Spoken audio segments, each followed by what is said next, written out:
We are the Out of Bounds Show. I'm your host, Bo Bounds.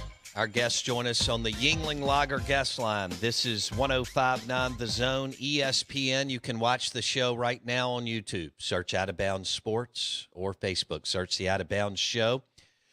And we're going to go to Starkville, Mississippi.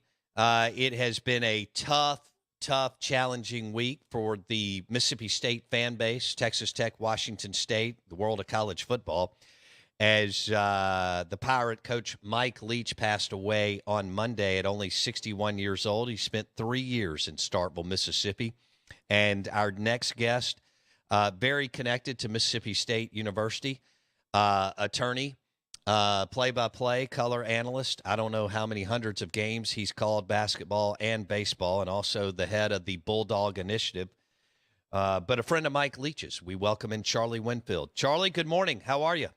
Hey, Bo, I'm well. Thank you for having me. Well, we appreciate your time today. I know it's been a tough week, but we wanted you to come on and share some stories. When was the first time you met the Pirate, Coach Mike Leach, Charlie?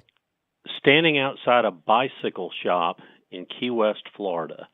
It was, I still laugh. We had flown down during the interview process, and I was with John Cohen, and we were at the Half Shell Oyster Bar and didn't tell Mike we were coming. And this is about 2 blocks from his house. And John had him on speaker, and he calls him. Keep in mind, it's closing in on noon, so Mike's still asleep, right? And John calls, and he says, hey, Mike, John Cohen wanted to know if you had some time to talk today. He's like, sure. He said, well, where are you guys today? He said, well, we're 2 blocks from your house. And there was this long pause, and then just, well, go Bulldogs. And that was the first time I'd heard Mike Leach in a conversation directly. And so he said, hey, we want to meet up with you. So he meets us at a bicycle shop, and he looked directly out of central casting for what you'd expect Mike Leach. He had his cargo shorts, carrying a cup of coffee, a wrinkled black shirt, and we sat around his pool for basically 3 days, trying to talk football, but with Mike, we talked about everything else. That is incredible. All right, so as you get into the you don't have to, some of the details you can't tell us, but as you get into the conversations, even Cohen shared with us, Charlie, about him reading you're a Mississippi State baseball fan and historian too for the last 40 years. He mentioned Ron Polk. He mentioned Ron Polk's book. Share some of those conversations down in Key West. Some of my favorites actually related to baseball. We were sitting there, and of course he was fascinated by the fact that I was a lawyer and he had been to law school, so he wanted to talk about law school classes. And one of his stories they kept asking about, he said, were you ever the flagpole guy? And I was like, well, the what? So, and you took contracts. I was like, yeah. And he said, every day for me in law school, I would walk in and be, Mr. Leach, if I told you that I'd give you $100 to climb that flagpole, and you climb it and you're 2 feet from the top, and I say deal's off, what do I owe you?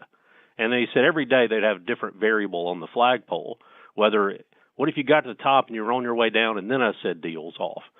And so for the next 3 days, periodically, I would get a flagpole quiz of, so what do you think? What if you were almost there? What if you were within inches, but you hadn't touched it? So I felt like I was in law school again because I was being quizzed about the flagpole.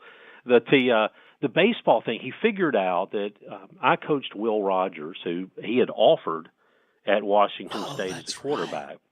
And Will played center field on our baseball team for about 7-8 years. And he, just in mid-sentence, he is talking about something, mesh routes and all this stuff, and he looks at me and says, hey, did he ever pitch? And I said, yeah. I said, he primarily played center field, but he pitched some. He's, what does motion look like? And the thing you'd have to know about Will back at the time, at 12 years old, he had learned his pitching motion from a grandfather, and it looks like something out of the 1940s. It's the big, long, looping pitching motion, and that was the very first time that I ever heard Mike Leach say, well, that's utterly outstanding. And because utterly outstanding became, was one of his favorite things to say. Well, that's outstanding. But then I got quizzed. Well, did he throw strikes? Did he hit guys? What was his ERA? But the thing he never asked, he was like, I don't care how many hits he gave up. I just want to know if he threw strikes. And I was like, well, I mean, this was 12, 13. He's like, yeah, but if you can't throw strikes when you're 11, you can't throw strikes when you're 19. And so that was it was nonstop with wanting to know about Will Rogers as a baseball player. Oh, Charlie Winfield sharing stories on the late Mike Leach on the Out of Bounds show. What was his? I'm sure you had this picture of his house as y'all met at the bicycle shop, and as you walked back. Was it in Key West? Was it what you thought it would be, or different? Yeah, I think the thing that really hit me about Mike, and this I suppose I have learned about him over the years, is that he cared not one bit about pretense. Mm-hmm. He was obviously having a Key West house is a nice thing, but it wasn't. There was nothing about him that was designed to try to impress other people. It was all very nice. The house was great, but it wasn't. There was no showiness to it, and that was the thing about Mike Leach. I got to tell you this, folks. I thought of it this morning. We walked. He wanted to show us around the neighborhood, and so we were walking out the front door, and he had a neighbor who was an antiques dealer, and he had a brass cannon in his front yard, and not the complete cannon, but the barrel of the cannon. And Mike stops dead in his tracks, and he just looks at us. That's a cannon.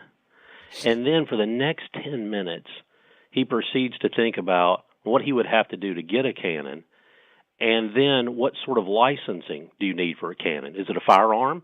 What if it doesn't have a fuse? You can't conceal it. And so, but what if you can't carry it? Does that make it a fire? So we had a 10-minute discussion about whether you needed a license to own a cannon within the state of Florida. And that's just how his mind was. Charlie Winfield on the Out of Bounds show. So at what did y'all break bread? I mean, at what point did you go to lunch or dinner during this 3-day meet and greet as John Cohen and you and the team are trying to figure out if this is the next guy to lead Hail State football? No, we basically just sat around his back porch. We went down for an afternoon, left, and then we came back and within a day or two, and that's when we spent 2 days. But it was basically sitting by his pool, drinking coffee, and listening to Mike Leach be Mike Leach. And it was one of those things that I felt like the entire time there must be like a 60 Minutes camera on us, because it just seemed, you just kind of had to shake yourself like, man, this is Mike Leach. Because you've heard all these stories about him, but what you found out is the guy was brilliant. But the thing that really jumped out at me the entire time, and Blake, I heard you say this earlier, we're talking about to be interesting, you have to be interested. The number of questions that he asked, even about me, I was just a lawyer there to help draft contracts, right? And the entire time, he wants to know about me. How many kids do you have? What position did your kid play? And, what's your approach? How many days a week did you practice?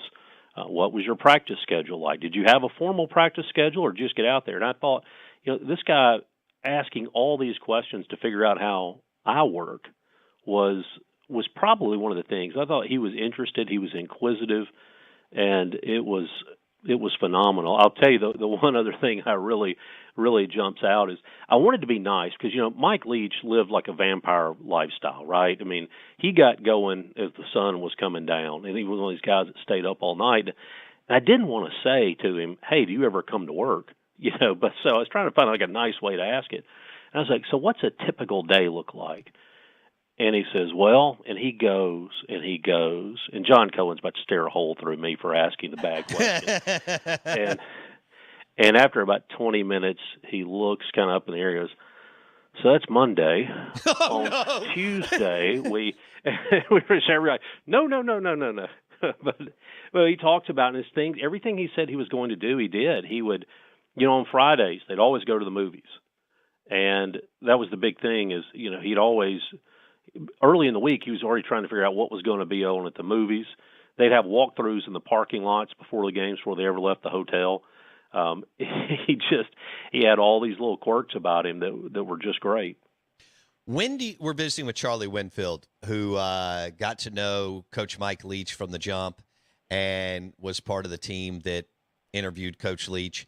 And, of course, Charlie, very connected to Mississippi State University, lives in Starkville, attorney, the Bulldog Initiative, and broadcaster. He joins us on the Yuengling Lager guest line. Now you know Mike Leach real well, and you know John Cohen real well. You've known John since the late 80s. And John's a thinker and intellectual and so on. When do you think John decided, okay, this can be my guy, Charlie? I think much, much earlier than people think. He was always fascinated by Mike Leach because Mike was such an intelligent person. And as you said, John's a thinker. The other thing about John, though, was he understood that at Mississippi State, you have to be willing to do things differently if you want different results. And he was fascinated. Bo, growing up watching Mississippi State, think back in our lifetimes, when you saw a quarterback drop back to pass, it was just a collective gasp in the stadium. Oh no, what are we doing? Right. I mean, they've made entire hats on, about running the football. Quit trying to throw it. And to have this guy say, we're going to throw it, and we're going to throw it about every down. It just fascinated him. And I remember asking Mike, I said, because I was kind of bothered because Mike the whole time is like, no, we're going to throw it. I was like, you're going to run a little bit? Nah, we're going to throw it. And I was like, okay, let me try. Surely now and then you'll run it. It's like, well, he said, look, I figure running backs are usually some of your best athletes, and the idea is to get the football to good athletes, so they got that going for them. And they're closer to the quarterback, which ought to help them too. So it's not like I'm not going to use them. And so those kind of things you could see just honestly fascinated everybody. Did you get the sense from the jump that Mike Leach wanted the job? I did, and in his own way. Mike was not the guy. A lot of times you'll see interviews and people want to close out the interview with this 1 or 2 minutes just impassioned talk about this is a destination job for me, this is where I want to be. Mike didn't act that way, but he wanted the job. And I'll tell you, it really hit me this summer. We were somewhere together, and Mike came up to me, and Mike had gotten a contract extension to stay, and he came up to me and he just said, and pulled me off to the side, and I was like, uh-oh, where's this going? Because once you get in those conversations, getting out could sometimes take some work. And he said, hey, look, I just want you to know, and I want you to pass along how appreciative I am to be here. He said, I love Starkville, and I'm just telling you, we can win football games. He said, we're going to be a little better this year, and then we'll be a little better after that. And then we're going to keep getting a little bit better. And he said, this place just fits. And then he spit some tobacco on the ground and walked off. So that was, I guess it fit in a lot of ways. Charlie Winfield on the Out of Bounds show, ESPN 105.9 The Zone, sharing stories of, I can't believe I'm saying this, the late Mike Leach, who passed away on Monday at 61 years old. Charlie, throughout those conversations, did he ever talk about getting passed over for jobs while winning at Texas Tech or Washington State? There was talk several years ago that maybe there was some sort of an agreement with Tennessee. Did he ever mention any of that, or no? Only briefly, in the typical Mike Leach way. Kind of the aside comments about some people don't have the strength of conviction, and you just don't worry about those people as you move forward in life. Yeah. That was about as far as he ever got into it. It was odd because I think a lot of people thought that, hey, Mike Leach is coming to the SEC because he has a chip on his shoulder, because he's mad, because he wants to prove something. I think he did want to win in the SEC. But, I asked him, I said, well, what do you like? What makes you want to be in Starkville? And he said, think about it for a couple of reasons. He said, number one, I'm in Pullman, and we can't take a recruiting trip that doesn't involve an airplane. And he said, beyond that, my system needs guys who can run and catch. And I can get in the car and drive 2.5 hours in any direction from Starkville, Mississippi, and find all the players we need to find to do those things. And I think that's what excited him. And the other thing he talked a lot about was being in the South before, and talked about his time in Mobile at the U.S. Sports Academy and how much he loved the South. And he compared the people here a lot to where he grew up in Wyoming, which seems odd, but he talked about kind of the values of people, and he affirmatively wanted to be here. And I think that's the thing that makes Mike unique in a lot of ways. We think about whether you're State, Ole Miss, Southern, or whomever, that we've really got to go out and recruit a good coach. Mike Leach wasn't that at all. There wasn't a sales job. It was just more of a discussion almost of how are we going to do it. And I thought that was another thing that set him apart. As much as you have been around John Cohen, and John's very buttoned up, organized, up early, structured, very militaristic. As this is unfolding, did you feel like, hey, this can still work? There's some similarities between the two men. They've won. They're coaches. They believe in accountability and discipline. Or were you questioning it, them and the chemistry working together, Charlie? A little bit, because of all those things you said personality-wise. But what I figured out about Mike Leach was, and this is one of the things a lot of people miss about him, he was a disciplinarian.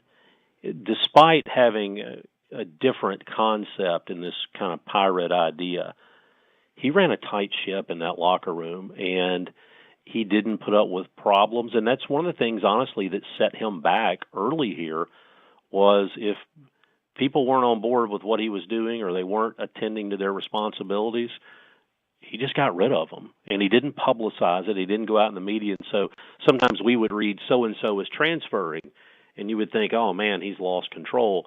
It was exactly the opposite. It's how he had control. And so I think John appreciated, after getting to know Mike a little bit, that behind all that was a guy who was really, as strange as it sounds to say, given his appearance and the way he taught, that he was old school.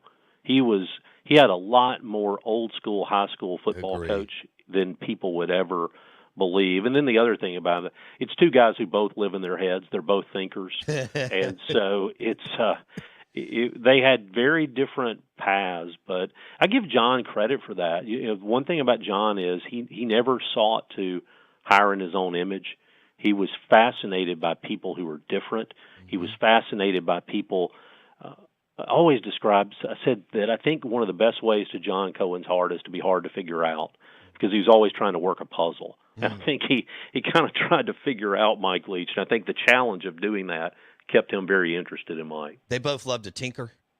Oh, absolutely. That's a great way to put it. Charlie Winfield on the Out of Bounds show. Okay, with the program, Charlie, I knew some things. There was some dysfunction with the previous regime. I didn't know probably as much as you did. Did you know?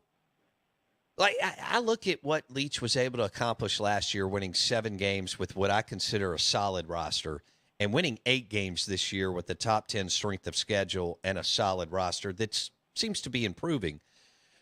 So tip of the cap. I think most coaches couldn't have done that. But did you know how deep the dysfunction was, and that Mike Leach was in for a complete rebuild, and also having to do it during COVID? Did you know that day those days in Key West?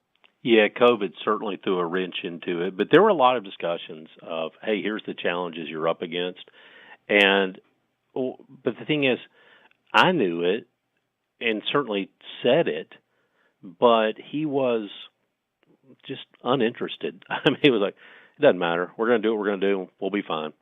And it scared him not one bit. The idea of the challenge, I honestly think with Mike Leach, if you'd have told him the locker room's empty and nobody's there, he'd have said, that's fine, we'll build a team. Just give me a year. Damn. I mean, he was completely unbothered, because he didn't think there was anything that he couldn't fix given just a little bit of time. And I think sometimes when you're going through those growing pains as a fan, it's hard to see the progress.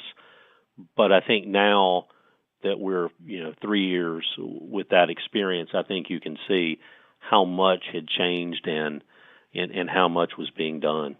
How did it go as far as John Cohen offering him the job? Did y'all fly back and talk about it and visit more, or did at some point during this 3-day visit, John looked across the table and said, Mike Leach, we want you to be the next football coach at Mississippi State?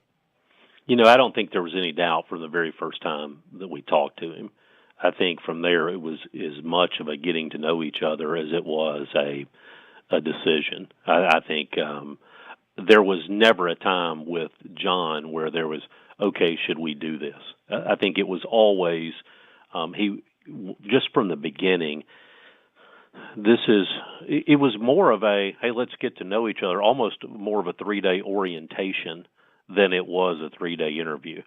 And I don't think there ever was a time that there was a big debate or anything else. I think just from the very beginning, once you meet Mike Leach, he just puts this spell over you. Yeah. It is different. A lot of people, you meet them and you go back and you think, and well, let's talk to the next guy. But there's nothing quite like spending a couple of days with Mike Leach. Charlie Winfield, friend, and was with John Cohen and the group when they were on that head coaching search, and they ended up coming back with the Pirate and Mike Leach. Charlie, we'll probably do this again soon, but I really appreciate you sharing some stories with us, some behind-the-scenes really cool stories today of Mike Leach and how he ended up in Starkville, Mississippi. I told somebody yesterday you couldn't do a one-episode documentary on even his time here at Mississippi State. It would be a multi-part series because there were so many different layers to that guy. And the thing about it is, I think the thing that a lot of people miss in what you see in TV, he was a fundamentally good and a fundamentally decent and a fundamentally caring, as Blake said earlier, an interested person.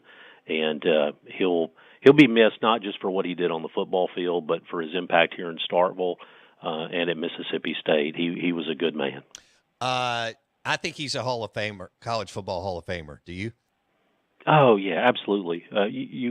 Look, his coaching trees growing even again yesterday at North Texas, and I think that this guy impacted. There are people who come through and are good coaches. This guy changed the game. Charlie Winfield on the Out of Bounds Show. Thanks, Charlie. We appreciate it. Thanks, Bo. Charlie Winfield, attorney, Mississippi State undergrad, Notre Dame Law School, longtime broadcaster, baseball, men's basketball, women's hoops, and attorney in Starkville, Mississippi, and friend of Mike Leach's, and head of the Bulldog Initiative. Charlie Winfield joined us on the Yuengling Lager guest line. Those were some amazing stories from meeting Mike Leach in Key West and being a part of the interview process. I want to say good morning to you. Welcome in. If you missed any of that interview, it will be on Apple Podcasts. You can search the Out of Bounds Show with Bo Bounds. It'll be on in about an hour. Here we go. Hour number 3 coming up, the Out of Bounds Show.